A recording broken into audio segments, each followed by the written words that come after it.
All right, it's time. We've waited long enough. I'm going to give my reaction to the season 4 trailer of The Chosen and some rather surprising predictions about what I think is going to happen in season 4. Oh, yeah, that's right.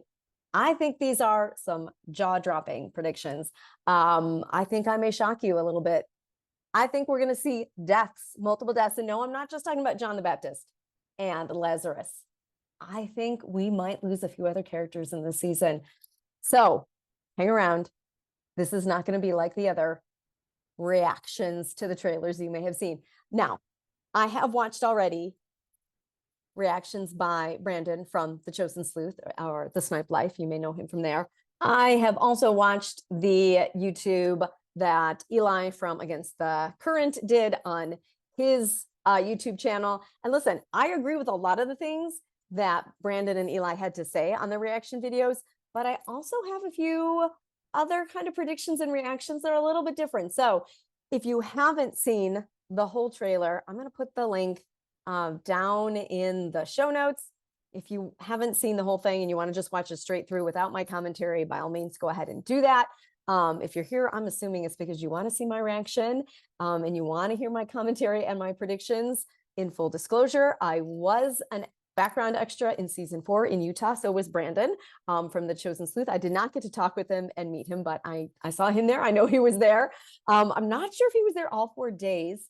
I'm going to come back to that a little bit later. And I'm not going to reveal everything I know as a background extra. I will point out scenes where you might see me in the background in the actual episodes.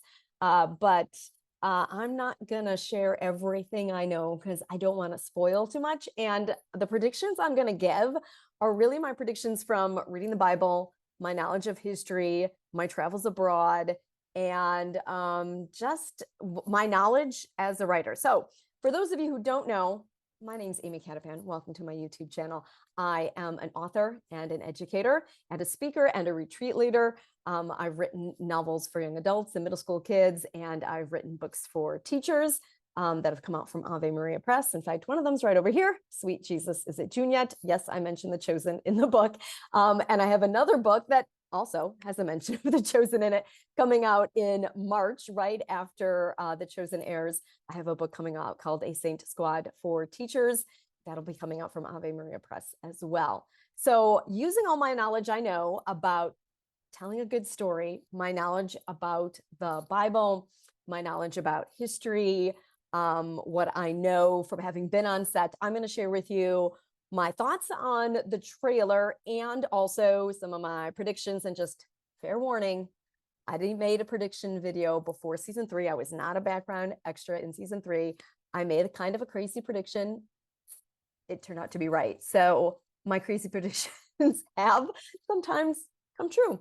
So in fact, I was right about a lot about season 3. So just fair warning. All right, let's watch the trailer. Darkness is not the absence of light. Okay, I don't know why Andrew's standing up there. I'm wondering if maybe this is the scene where they find out John the Baptist has been beheaded. Maybe. It is more uncontrollable and sinister. This has been talked about by other people. We all know this is the scene leading up to the beheading of John the Baptist. So I won't say any more about this. We all know what this scene is. You were there, waiting. This scene at Lazarus's house, I will say a little bit about this because the actress who plays one of Lazarus's sister, I think it's the one who plays Martha, said on Instagram just the other day that she's in episodes 5, 7, and 8. So my guess is this scene where they're like enjoying themselves with Lazarus is episode 7. And looking over the Bible passages, I'm guessing this is the scene where Martha is running around making sure everything's ready for dinner with Jesus, and Mary is sitting at the feet of Jesus, and Jesus does his classic, Martha, Martha, you're anxious about many things, right? That is my guess for this scene right here, episode 5. And then I'm guessing, since they're also in episode 7 and 8, that 7 will be the death and the raising of Lazarus. And then episode 8, I think we're going to see them again, and that will be Mary anointing the feet of Jesus, because when I was looking at the Gospels, that came after the death and raising of Lazarus. So that's my guess about how the whole Lazarus, Martha, Mary part of this season's going to go. Because the darkness is not dark to you. At least, not always.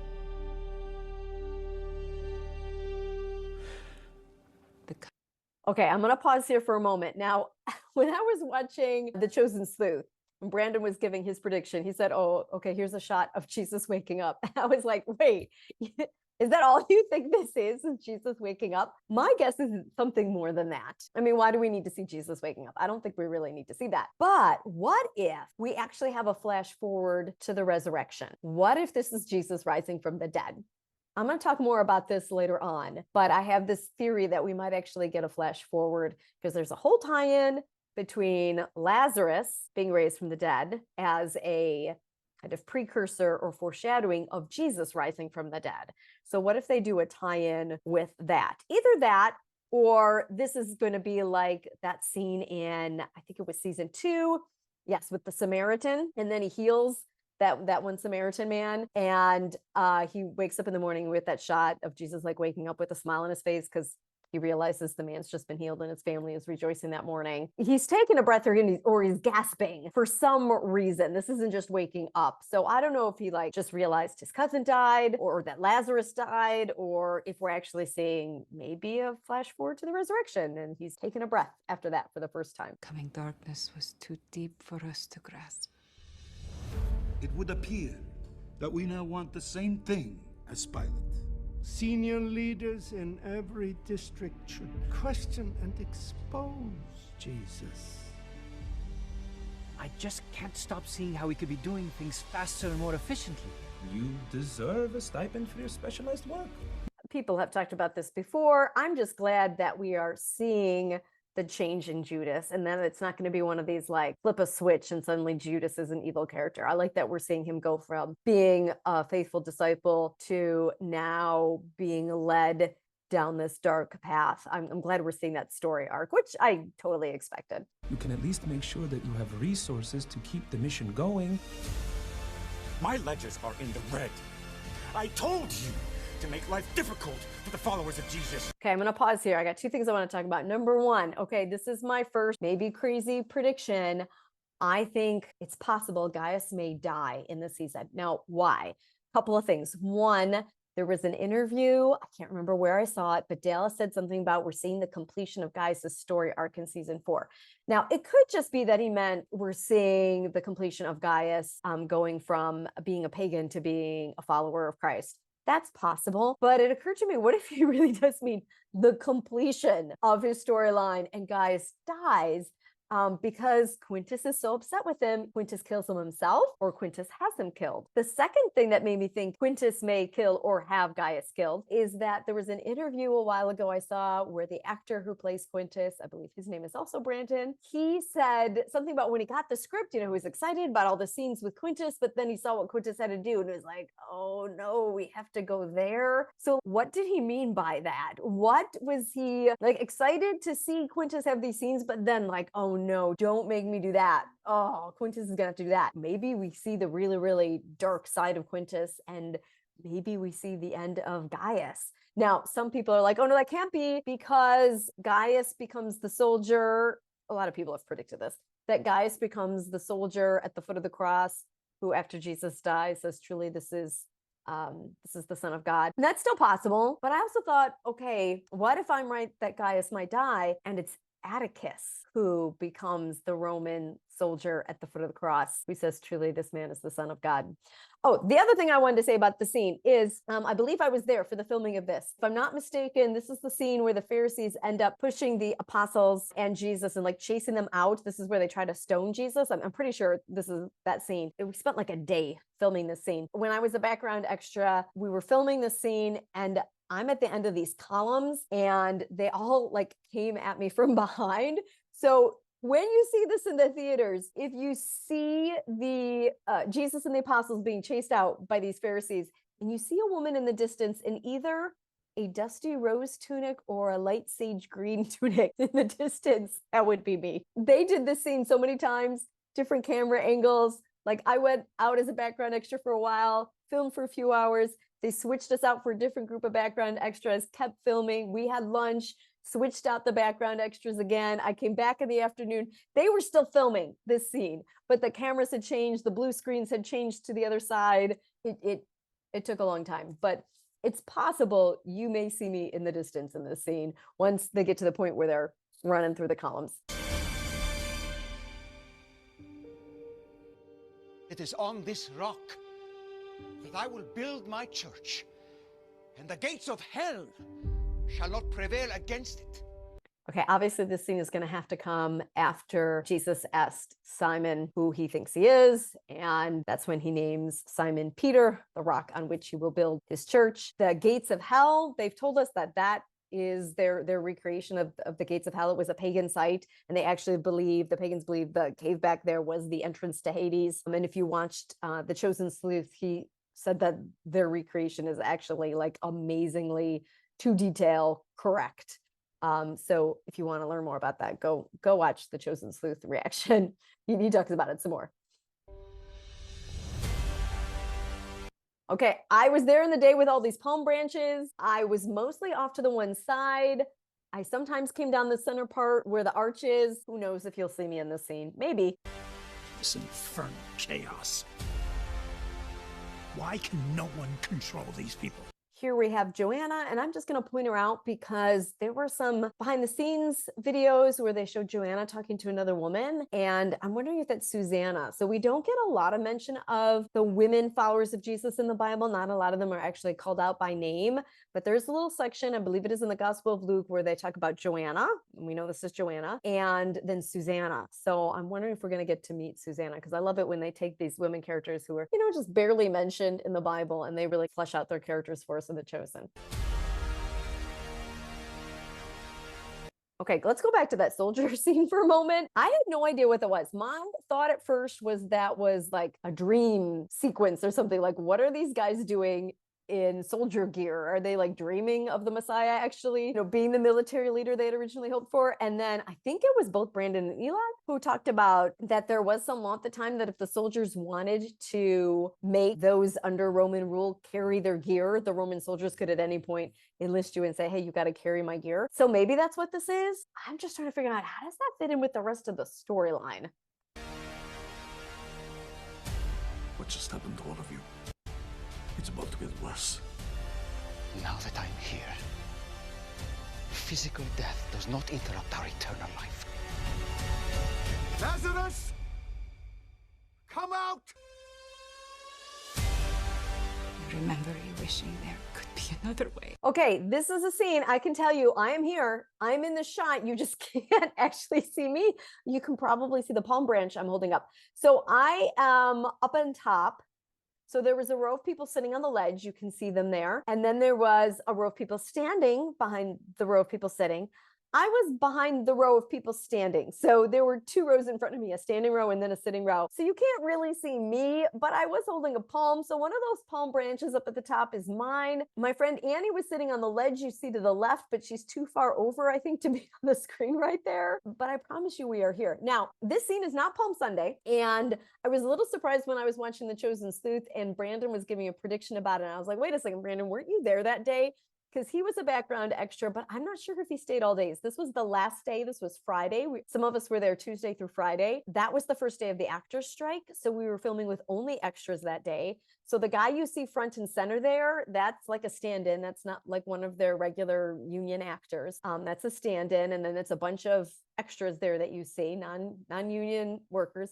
At least non-union when it comes to SAG. I don't know if Brandon's just pretending he doesn't know what the scene is, but those of us who were there, we know exactly what the scene was. In fact, the day before, I was able to correctly predict what we were going to film. My friend Annie, who was with me before we left for Utah, she said, I think we're going to film Palm Sunday, and that's why they need a lot of people. I said, well, Palm Sunday is Holy Week. That's not till season 5. I don't think it's in this season.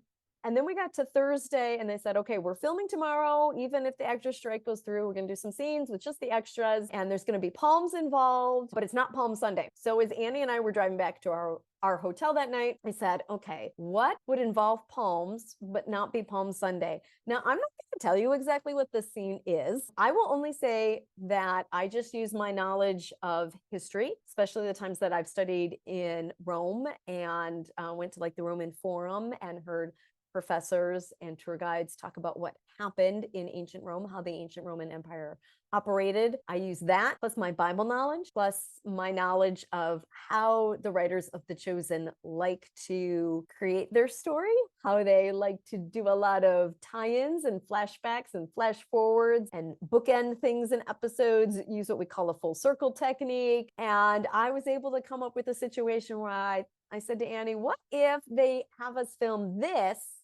Because that would tie in nicely with that. And that is exactly what we ended up doing. So I'm not going to tell you exactly what it is. All I can say is, yes, I was able to predict what we were going to film the night beforehand, but I'm not going to tell you what it actually is. And looking back, I do too. I still don't know why it has to be this way. The bitter often mingled with the sweet. Okay, this scene right here, I am somewhere on the set probably. This, if I'm keeping all my scenes straight, I believe this is right before that scene you saw with the overhead shot of the Pharisees and the apostles kind of tussling there. So the sequence would be across from the stairs here is the Portico of Solomon. And I think Jesus and the apostles were coming down out of there, crossing the kind of courtyard marketplace and then going up the stairs. Jesus does some preaching and then there's some arguing with the Pharisees that leads to that tussle that you saw and then them being chased out. I believe this is when they're trying to stone Jesus. Mingled with the sweet. You told us it would be like that. Was how you lived. Okay, this could be Jesus weeping, of course, with the death of John the Baptist. Shortest Bible passage. Jesus wept. It's possible.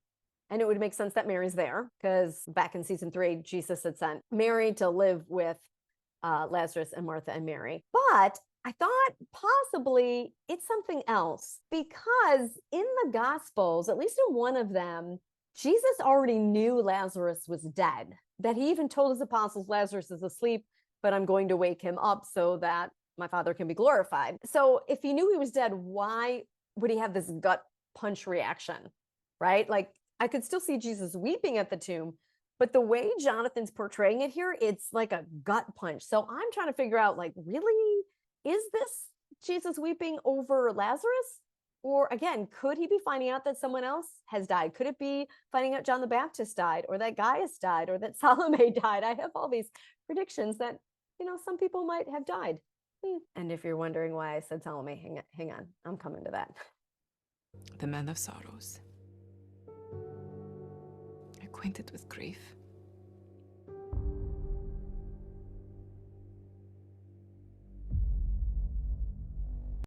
Okay, so there's the trailer, but I have a few other predictions. Like I said, I think there could be another death. Who else do I think might die in the season? And this just occurred to me today. I think it's possible Salome could end up dying. Why? And again, this is like wild prediction. Why might she die? One, we've already seen the flash forward where John is interviewing people after his brother James has been killed, has been martyred. Okay, he should have been sitting Shiva with his mom and dad if his mom and dad are still alive.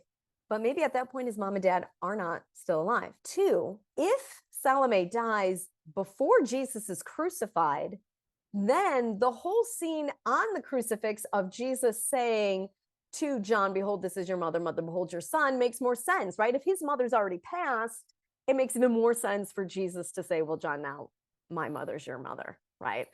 So I think Salome may die before the crucifixion. Also, okay, we know we're getting the scene where James and John ask to sit at Jesus's right hand and left hand. That's already been talked about. Now, in Mark's gospel, the sons of thunder themselves ask, James and John ask. In Matthew's gospel, it's actually their mom, Mama Thunder, as I like to call her, Salome. She's the one who asked Jesus.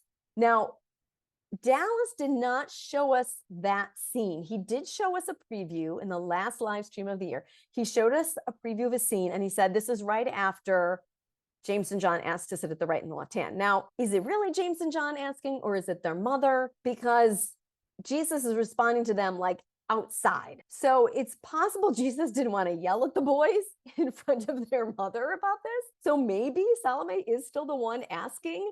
And then he goes out and like yells at them out there where he gets so frustrated. It's like, oh, I've told you this before and you still don't get it. It's possible still that it's Salome asking. Okay, now here's the other thought I had. In several of the Gospels, there's a little sequence. You know, they each tell stories in different ways. And if there's one book from my college years, I wish I had not sold back for pennies to the bookstore. It's my Synoptic Gospels book. So in college, I took one class on just the Gospel of John, and then another class on the 3 Synoptic Gospels, Matthew, Mark, Luke. I had this book that to me now is like, oh, so cool. Why didn't I hang on to it? It had the gospel stories lined up. Like here's Matthew's version, here's Mark's version, here's John's version, right? Slightly different, and they appear in different orders, or you would see where like one of them had a story, but the other two didn't, or two of them had it and one of them didn't. And I cannot tell you how many times while watching The Chosen, or even when I was writing Sweet Jesus is the June Yet, and I wanted to see how the stories were in the different gospels. I wish I still had that book. I mean, you know, you buy like a book for like $50 and then you sell it back at the end of the semester for like $3. It was not worth it for the $3. I should have hung on to that Synoptic Gospels book. It would have been so handy. But anyways, I noticed as I was going through that several of them have a part where the Pharisees ask for a sign of Jonah. And then interestingly, shortly after that is when Simon, son of Jonah, tells Jesus that, you know, I say that you're the Messiah. And Jesus says, you are Peter, and on this rock I shall build your church. And then shortly after that is the Transfiguration.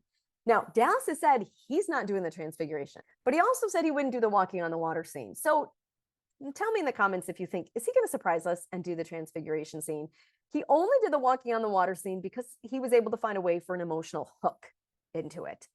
And that hook had to do with, you know, Simon and Eden's whole story, right? It turned out beautifully at the end of season 3. So I thought, if he does decide to do the Transfiguration scene, he would definitely need a hook, right? He would need some kind of emotional hook into it. And I thought, well, who's at the Transfiguration? Simon Peter, James, and John. Simon Peter's already had his mountaintop experience with the walking on the water. If James and John lose their mother and they have the whole humiliation of the saying they want to sit at the right and left of Jesus, and that doesn't go well, maybe the Transfiguration is an emotional, literal mountaintop experience for them. That could be the emotional hook into that scene. So if he's going to do the Transfiguration scene, my guess is he's going to make that a big scene for James and John, that it'll be like a turning point for them, like the walking on water scene was a turning point for Simon Peter. Other scenes I'm wondering if we might see them. The bread of life discourse. I'm wondering if Dallas is going to do that. You know, he's evangelical, and the bread of life discourse is hugely important in Catholic theology, because that is really where we get the Eucharist is the body, blood, soul, and divinity of Jesus. If you read through John chapter 6, that is the biblical basis for that, where Jesus talks about eating his flesh. And from what I understand from people who know a lot more about Greek than I do, each time Jesus mentions eat in that discourse that goes on and on and on for some time, it gets like more serious. It's not just like nibbling, it's like gnawing on flesh. I have a lot of questions for Jesus one of these days. I don't know about you, but I'm gonna have a lot of questions. Like, really? Not? Wow. Okay, so wondering if we're going to get the bread of life discourse. I'm wondering if we're going to get the demons into the swine, cast into the swine. That would be kind of a cool scene. I hope we get the children come to me scene. There's also the story of the rich young man who won't give up his wealth to follow Jesus. Zacchaeus comes up around this time of the Bible. I like the story of Zacchaeus because I'm short, and if I had been trying to see Jesus in that time, I probably would have climbed a tree too, you know, to get a good look at him. I don't know if that's going to fit into the storyline. but it would be interesting to see. Okay, last thing. Let's talk about what Mary Magdalene is saying as a voiceover at the beginning and at the end. Now, I think on The Chosen Sleuth, he did a video about this. I saw it come up as a recommended video for me, and I haven't watched it yet because I want to make my own predictions about what that's all about without hearing what Brandon's ideas are yet. So I'll go back and watch later and see if Brandon and I came up with the same ideas. So I'm going to read to you first what Mary Magdalene says. Darkness is not the absence of light. It is more uncontrollable and sinister. You were there waiting because the darkness is not dark to you, at least not always. The coming darkness was too deep for us to grasp. So here is my next crazy prediction, which I kind of mentioned earlier. I think we might get a flash forward to Holy Saturday or even Easter Sunday morning. There was a scene, I think it was in the teaser trailer, of Mary Magdalene looking into a tomb. Now, possibly that's Mary Magdalene looking into Lazarus's tomb and going, oh my gosh, he was in here? You know, like what happened? Or maybe she's looking and waiting for Lazarus to come out. But I wonder if that's Mary looking into Jesus's tomb on Easter Sunday morning. I wonder if she isn't, when we hear these words, this isn't her reflecting or thinking about Jesus's own death. Because here's the last part that she says. I remember you wishing there could be another way, and looking back, I do too. So she's looking back. So where is she in time where she's looking back and wishing things could have been different? I'm assuming after Jesus dies, but he hasn't raised from the dead yet. I still don't know why it has to be this way. So now we're in present tense, why it has to be this way, which makes me think it's not after the resurrection that she's saying this. The bitter intermingled with the sweet. You told us it would be like that. It was how you lived. Lived is in past tense. Jesus has to be dead, right? It was how you lived, the man of sorrows, acquainted with grief. So again, knowing how much the writers of The Chosen love their flashbacks and their flash forwards, I'm wondering if, tied in with the episode of Lazarus being raised from the dead, we don't get a Mary Magdalene at the tomb, wondering, waiting, thinking about how he was the man of sorrows, wishing things could have been a different way. And then how do they end this season? Like I was able with season 3 to correctly predict how episode 2 was going to end, with the disciples in that circle just before they're being sent out. I said, that's the final shot of episode 2. That I knew that was the way, like, they were going to end that part that was being put out in theaters for episodes 1 and 2 together. Now I'm trying to figure out, how do they end this season leading into Palm Sunday and Holy Week? Do they do a flash forward with Mary Magdalene? Could the Palm thing be a tie-in? Because again, it's not Palm Sunday, but clearly they're a Palm, so there's a Palm Sunday tie-in. Maybe we're ending with something like that. That could be a possible ending scene. We'll have to see. Anyways, let me know what your thoughts are about my crazy predictions once again, because I just read the Bible and put it together with my knowledge of history and my knowledge of storytelling and character arcs and what I've seen Dallas and the writers do. So let me know what you think about my predictions. And I look forward to seeing it soon in theaters. God bless everyone. And I'll see you next time, probably for some more predictions or some more interviews with authors, which if you're new around here, that's what I usually do, is I usually interview authors with new books being released. So, come, like, subscribe, follow, and have a blessed day, everybody.